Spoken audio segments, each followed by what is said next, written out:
Nagbabalik na naman ang inyong tagapaglingkod ng mga balita at pawang katotohanan lamang. Naging mainit nga ng usapin sa mundo ng social media. Talaga naman na grabe ang ginawa ni Tambaloslos Romualdez sa mga judges na ito dahil talagang pinutulan nga ito ng dila. Dito nga natin mapapansin na talagang pinapatahimik na nila ang nag-iimbestiga nga sa kaso ni Kuting ng Norte at Romualdez na ito.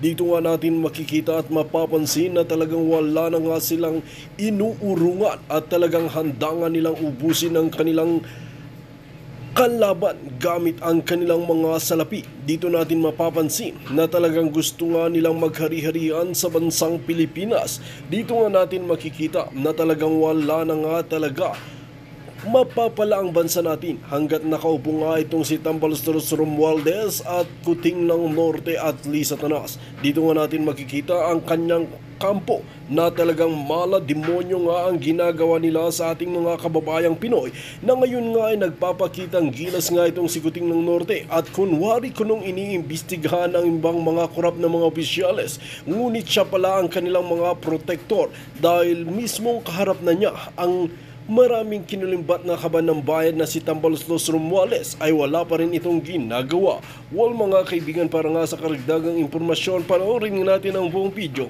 At kung bago ka pa lamang sa akin channel, huwag kalimutan i-click ang subscribe button at notification bell para lagi kang updated sa ating mga bagong video. At para sa sulit viewers natin dyan, maraming salamat sa walang sawang pagsuporta. Prior to that kidnapping or illegal na, kaya isulat ko, may naisip ako, baka makalimutan ko.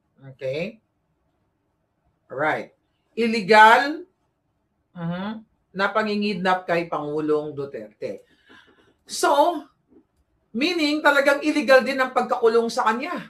Imagine mo, dahil dito sa bangag administration na ito, dahil sa pagsabuatan ni Lisa ni Marcos Jr. na, gustong pagtakpan itong mga issue ng flood control na ito, na kung tutusin, we'll go there later sa flood control, na yung mga sangkot dyan, dapat diretso na yan ng DOJ, inimbestigahan ng mga hinayupak na yan.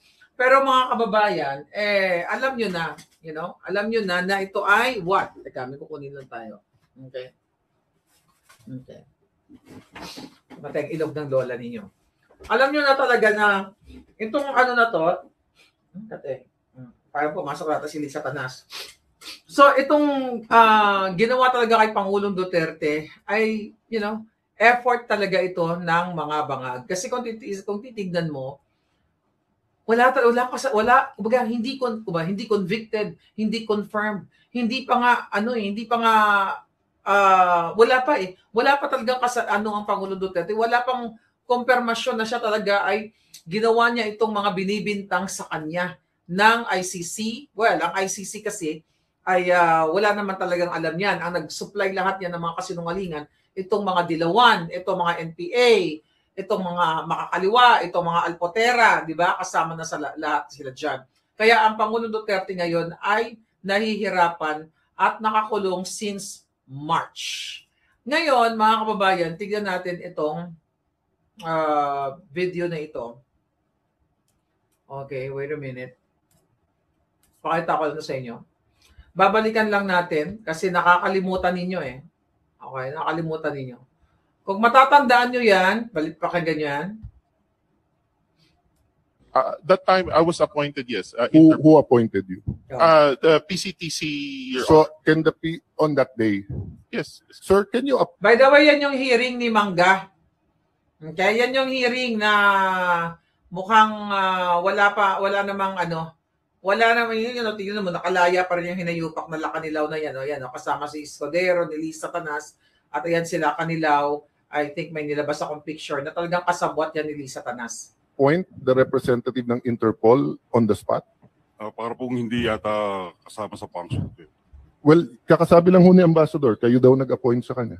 He is a competent authority. Yeah, no, let's... You're under oath, sir. Did you or did you not appoint him as representative? Ambassador is a competent authority to represent us.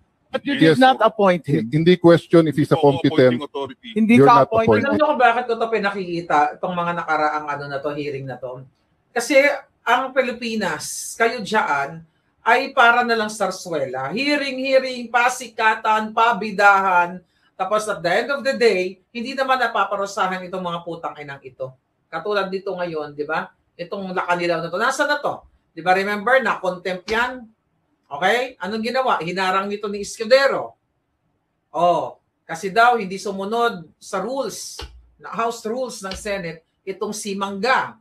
Then, tinrabaho yan ni Remulla, na actually na ano siya, na contempt siya for 2 days right after, I believe. Pero nakawala din. So talagang puro palabas. Kahit yung mga sa flood control na nangyayari dyan 4 hours, although hindi ko napanood in-skip ko lang dahil ang haba. I don't have time to watch 4 hours na hearing kanina. Tignan natin. Sorry, klaro po yun. Ikaw ang representative ng Interpol. Kasi sabi mo, yes. Ang sabi po ni Secretary Alcantara, hindi kanya in-appoint. So sino nag-appoint sa iyo bilang representative ng Interpol? Ang nakalagay po dito, you're signing as in behalf of the Republic of the Philippines, not as Interpol. Kasi po nung that time, yung representative ng ICC na kausap ko, naka-print na po yung government. So, sir, are you a college graduate? Yes, sir. No. Any college graduate, pag pinapirma ka tapos mali, kahit printed, you'd cross it out. So why did you sign in behalf of the Philippine government if you weren't representing the government and you were representing Interpol? Medyo mataas na ho kasi yung pagod na din kami. Yun ho yung dahilan yan. Ang dahilan, pagod kayo. Galing ni Bangga dyan, ano? Nagaling niya dyan, nagpapasikat sa dyan eh. Pero, ito lang itong mga taong ito, na tao ng kanyang kapatid na Judas, puro na lang palabas. So, di ba? Yan yung taong yan, sila Kanilaw ang pumirma ng papeles, yung pinapakita kanina na Interpol daw siya. Pero siya ay hindi siya kabahagi ng Interpol. Kung hindi siya, nakikita niyo yung pangalan, ay ambassador siya ng special envoy ng transnational crime. Kaya talagang, since day one, talagang itong pag-kidnap kay Pangulong Duterte ay kagagawan talaga ng gobyernong bangag yan. Para nga pahinain ng mga Duterte, Pangulong Duterte, kasi kanina may binanggit din si Baste doon sa mga balita. Isa-isahin natin yan. So talagang nakakagalit itong mga hinayupak na to. Go. Hindi po, nagkakagulo na din ho nun. Mataas na din po yung sitwasyon. Pakisabi ng totoo. Opo. We're all under oath. Pakisabi ng totoo, pero ang hinayupak, alam niya na si Bangag ay adik, alam niya na ang kapatid niya ay nasa likod ng illegal na charter change o People's Initiative, pero ayaw niyang ilabas yung totoo. Kaya nga sabi ko sa inyo, ito ay mga eksena na lang ni Mangga, palabas, sarsuela na lang talaga ang nangyayari sa bayan natin. Yes, ma'am. Ang mataas Paliwanag mong maigi, representative ka ba ng Pilipinas or representative ng Interpol? Pipili ka lang. Nirepresent ko po ang Interpol NCB Manila. Sorry, Mama. Kasi if that's your interpretation, then the government cooperated with ICC. Okay. All right. I think that's about it. Okay. Oops. Ba't ganyan yan? Okay. Nakita niyo mga kababayan? Binalik ko lang kayo dun sa mga drama doon sa Senate. Hi, Leon Javier Vlog. How are you, Palangga? So dito mo talaga makikita na even right now, yung hearing dyan sa flood control na yan ay puro lang yan pampapogi ng Bangag administration. Ng Marcos administration na hindi kayang kondinahin ni Babalu, okay? Ni Botox, ni Amy Marcos. Kaya nga talagang never ever kayong magtiwala dyan kahit sabihin pa niya na suportado niya si Inday, suportado niya yung mga Duterte, sabi niyo nga, blood is thicker than water. Sabi ko mga kababayan, at kung iintindihin mo kahit elementary tayo, talagang walang pang kasalanan, hindi pa guilty ang Pangulong Duterte, pero talagang ipinakidnap ng mga hinayupak na gobyerno ni Marcos Jr. Walang malinaw na warrant of arrest. Narinig naman ninyo na nakipagsabuatan si Anyo sa mga alpotera sa loob dahil, sinabi rin niya ni John Vic Remulla na alam nila yung galawan ng Pangulong Duterte even before at doon sa Hong Kong. Kaya I just don't know kung ano ang mangyayari sa September 23 kung mako-confirm ba or what. Pero sabi ko nga, the fact na ipinagkanulo yan ni Bangag, ni Lisa Tanas, si Pangulong Duterte, ulitin ko, kung kayang bayaran itong si Karim Khan based on that report sa Israel ng I think 320 million something na may involved siya na like obstruction of justice, kumbaga nakipag-alyansya sa Hamas, kaya nireklamo siya doon sa Israel, kahit $1 bilyong $1 bilyong piso kaya bayaran ang mga tiwali sa ICC para lang wag palabasin ang Pangulong Duterte o i-confirm yung mga charges sa kanya. Kaya nga kailangan magpakita ni Kaufman kung gaano siya kagaling pagdating sa September 23. And it's just so sad na yung interim release ay wala pa tayong balita. And now, nandyan si Inday Sara, dumaan ng Kuwait, pumunta ng Paris, and I hope maging fruitful talaga yung kanyang lakad dyan. Kasi kinulong na nila si Pangulong Duterte, sa pilitan nilang kinulong. Walang ang warrant of arrest eh. Nakita nyo, narinig nyo. Pinirmahan ng gagong sila Kanilaw na siya ay part daw siya ng Interpol, pero hindi naman siya Interpol. Diba? Special envoy lang siya. So talagang itong ginawa nila, mga kababayan, talagang malinaw talaga na paulit-ulit ko na naman sinasabi dito, na talagang ginipit nila ang Pangulong Duterte. Kaya itong ngayon yung sa flood control na yan, mga cover up na lang ito sa main issue. Like yung pagkasangkot ni Lisa Tanas diyan sa dito sa Beverly Hills sa illegal na pulburon. Di ba? Si Nadia Montenegro, at least may kahiyan, nag-resign. Si Dina Arroyo Tantoco, na hindi siya aminado, kundi based, huling-huli kasi. Kumbaga caught in the act na mayroong pulburon, may MJ, may, yung alak, okay lang yan, pero bangag-bangag sila, nandoon. Mismo huling-huli, nasa report ng Beverly Hills Police Department. Pero wala, ayaw pag-usapan ng Senado. I don't know, we're just waiting na gawin nilang national issue yan. Paulit-ulit, kaya itong ginagawa sa kay Pangulong Duterte, ang ginagawa sa flood control, ito lahat ay pagtatakip, pagpapapogi, pagpapabango dito sa Bangag administration na ito, na adik silang lahat. Kasi 'di ba, sabi ko nga, kung iintindihin mo, confirmation of charges hearing. Confirmation, ibig sabihin hindi pa na-charge ang Pangulo, pero kinulong na ng mga buwakan ng ina. Walang warrant of arrest. 'Di ba? Before siya inaresto. Ang sinabi pa nga ng inayupak na Kanilaw na yan, siya lang kasi ang may passport during that time. Diba? Kaya imagine mo, naka-ready na yung passport niya. Ang sagot nga dyan, kung maalala ko, yung passport daw niya ay nasa kotse. Kasi nungalingan yan.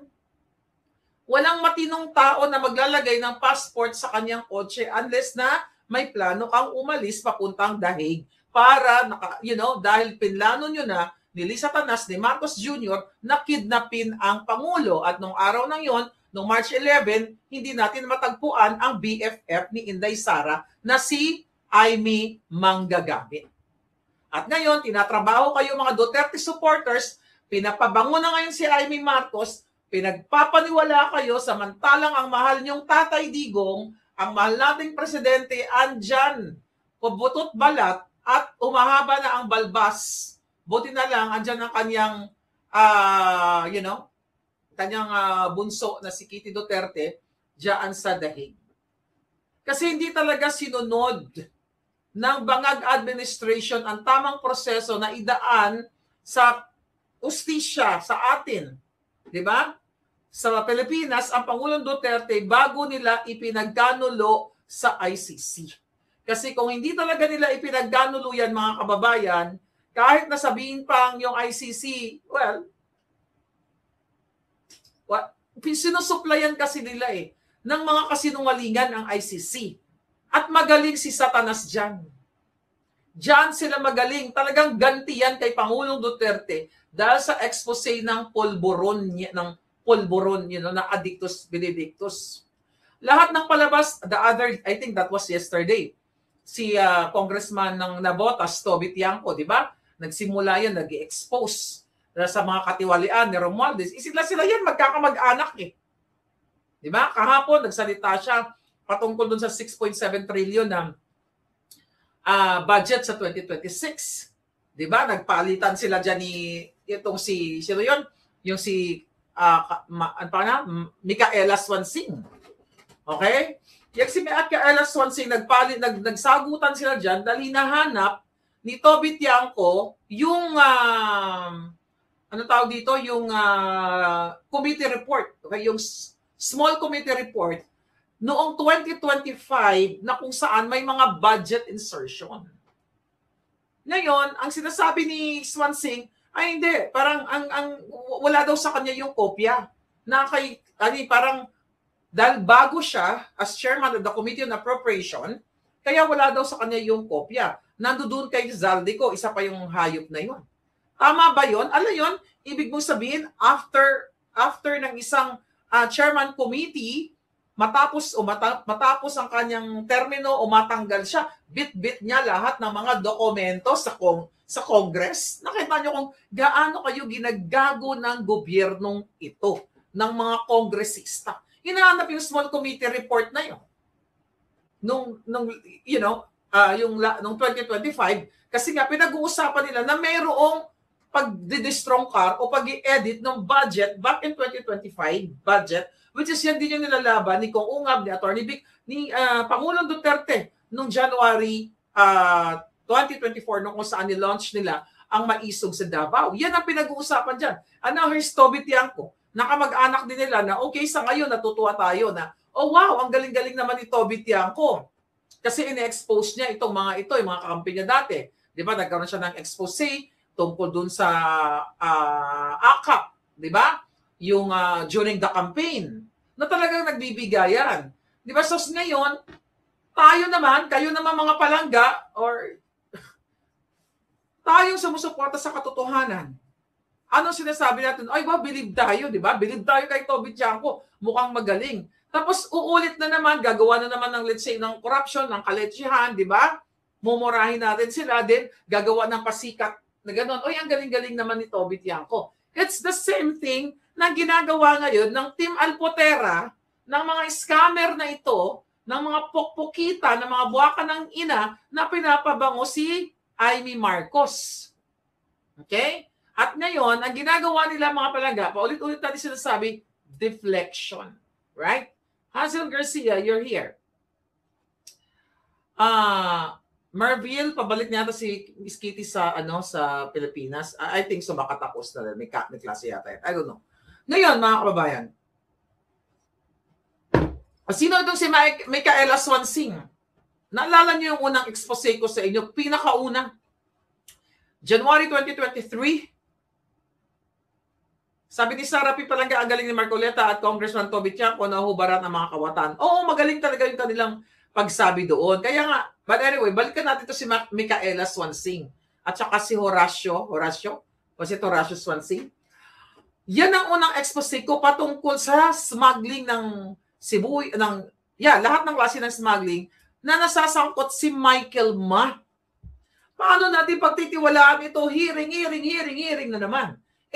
Nung January kung hindi ako nagkakamali, so Committee on Ways and Means, January 2023, in-expose nila yan. Doon nga lang ako nakakuha ng balita habang nanonood ako.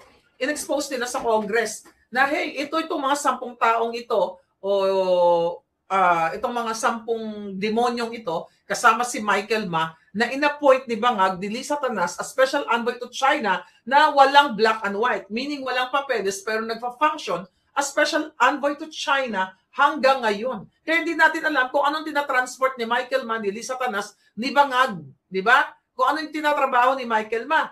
Kasi walang black and white eh. Wala siyang pananagutan sa taong bayan kasi walang dokumento na nakapagpapatunay na siya ay in-appoint. Pero nag-function siya as appointee ni Bangag. So ano tinatransport niya? Pera ba? Patuloy ang kanyang mga smuggling business o smuggling activities? Kaya sabi ko, itong si Micaela Swansing na ito, wala itong kwentang babaeng ito. Dahil nag-expose siya tungkol sa smuggling, pero naputol, di ba? After, kung naalala niyo yung expose natin, after ni-release siya ni Swansing, o nag-speak sila ng tatay niya, Nagbalitaktakan sila about dito kay Michael Ma. Ang nangyari diyan, dahil binakbakan ko sa social media 'yun eh. 'Di ba? Talagang in-expose ko to si Lisa Tanas at saka itong si si Michael Ma. Wala nang hearing. 'Di ba? Until today. Wala nang hearing. 23, 24, 25 wala na. Kaya paano mo to itong si Swansing, si Micaela Swansing ay talagang nakikita mo nagsisinungaling. Kaya sasabihin niya kay Toby Tiangco, parang nirereklamo pa nga ni Tiangco yung kanyang time, ba't daw tumatakbo, ganyan. Na supposedly hindi nakastop dahil, hindi dapat counted yung time na nagtatadang siya about the small committee report. Saan ka makakakita? Tatanungin ka, nasaan yung, ikaw ba pag teacher ka, let's say for example, teacher ka, pag nag-resign ka na as teacher, bibit-bitin mo yung mga cards ng mga estudyante mo, yung mga whatever anong tawag sa school na yan, basta mga school records ng estudyante mo, bibit-bitin mo ba? Yun ang sinagot noon ni Swansing. Na kasi, I just assume of parang, as chair of the Committee on Appropriations. Parang yung sinasabi niya. So, hindi daw niya hawak ang dokumento. So, naka-Elizalde ko daw, dahil yun daw ang nag-lead o nag-chairman noong time, 19th Congress. Nakita nyo, wala silang makikitang records kasi hinahanap ni Toby Tiangco itong records in the past. Sinasabi niya, public record dapat yan. Dapat lahat ng committee reports ay nandiyan. Sinasabi niya, meaning, you're hiding something. May itinatago kayo. Di ba? So, tinatanong niya kung transparent sa budget for the budget sa 2026. Hindi pa nga nasusolve yung 2025 dahil nakatenga pa rin yung oral argument sa Supreme Court, yung patungkol dyan sa 2025 budget, which is yan din yung tinatanong ngayon, di Tiangco, out of transparency ng budget, chuchu-chuchu, walang report. Diba? Kaya, in connection dito sa pag-i-insert nila ng budget o pagdadagdag ng mga pondo dyan sa flood control na yan. Okay? Na hindi alam ng mga ibang kongresista kasi ang nakakaalam lang ay ang tambaluslos, ang Speaker Daos dahil siya ang powerful dyan, at itong si Zaldico during the 19th Congress. Yan yung ibig sabihin dyan ni Toby Tiangco. So talagang nilagay ni Tiangco si Swansing kumbaga sa hot seat o ginisa niya. 'Di ba? Hindi kasi porket bago ka sa Committee on Appropriation as chairman ay wala sa iyo yung dokumento. Mga kababayan, I just don't know kung saan talaga tayo alam ko kung saan kayo pupulutin. Sa Komunoy talaga kayo pupulutin. Kasi pa ulit-ulit hinahanap kung nasaan itong record na ito ng 2025 para magkakaroon ng pagkukumpara at para matalakay ang 2026 budget, ganyan-ganyan. Pero wala na talaga kayong maaasahan. Kasi ang namumuno sa inyo si Marcos Addictus Benedictus at si Lisa Tanas. 'Di ba? Nagpapa-epal ngayon yung 15 contractors na yan na sangkot dito sa corruption patungkol diyan sa na yan, sa flood control na yan, ha? Ang totoo niyan, sila lang din naman yan. Bakit kailangan pa ng Senate investigation? Kung alam na pala ni Bangag Jr. ang mga kawatan. Bakit kailangan paggastusin ang pera ng bayan? Sige nga. Kung alam na ni Bangag. Kasi gusto nila ng dramatization or drama at acting 101, sarsuela, political drama, what have you called it? Pampapogi, chuba-chuchu. Well, si Senator Marcoleta, wala siya talagang choice as chairman of, Blue Ribbon Committee, kailangan niya din talaga imbestigahan yan. Pero dapat mismo ang bangag na presidente, ang gobyerno, ang mamuno na sasabihin niya, wag nang maghiring-hiring, kasuhan na kaagad yung mga yan kung yan ay matibay na ebidensya. I-forward kay Bonjing Remulla dyan sa DOJ. Diba? Siyempre, mga kababayan, dyan sa Senate hearing, magpapakitang gilas dyan, lalo na yung mga sanay sa pampapapogi. Diba? Pagpapapogi para hindi pampapogi. Pagpapapogi. So, ginagamit yan. Kaya diba, sabi ni Bangago, kailangan imbestigahan yan. So, ginagamit nila. You know, parang si Daryl Yap, victim framing. They have victim card. So, meron silang framing na ginagawa, yung kanilang ginagawa ngayon dyan, na, oh wow, eto na yung in-expose ni Marcos Jr. Eto na, ang galing-galing ni Bangag. Dahil sinabi niya, naku, hindi anong exact na sinabi niya, na parang hindi niya sasantuhin na kahit kakilala, kaibigan, kamag-anak, chuchu-chuchu, isang kadyotahan yan.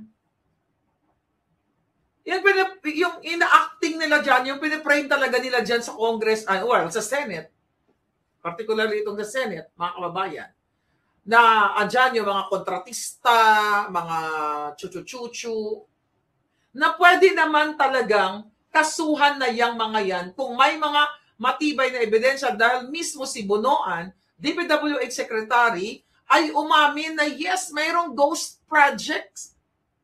Meron palang ghost project yung hayop na to, na appointee ni Bangag, bakit ngayon lang nagsalita? Bakit kailangan paggastusin ang pera ng bayan dyan sa Senate hearing? Kaletsa ng mga yan, kung umamin na siya na mayroon talagang ginagawa ang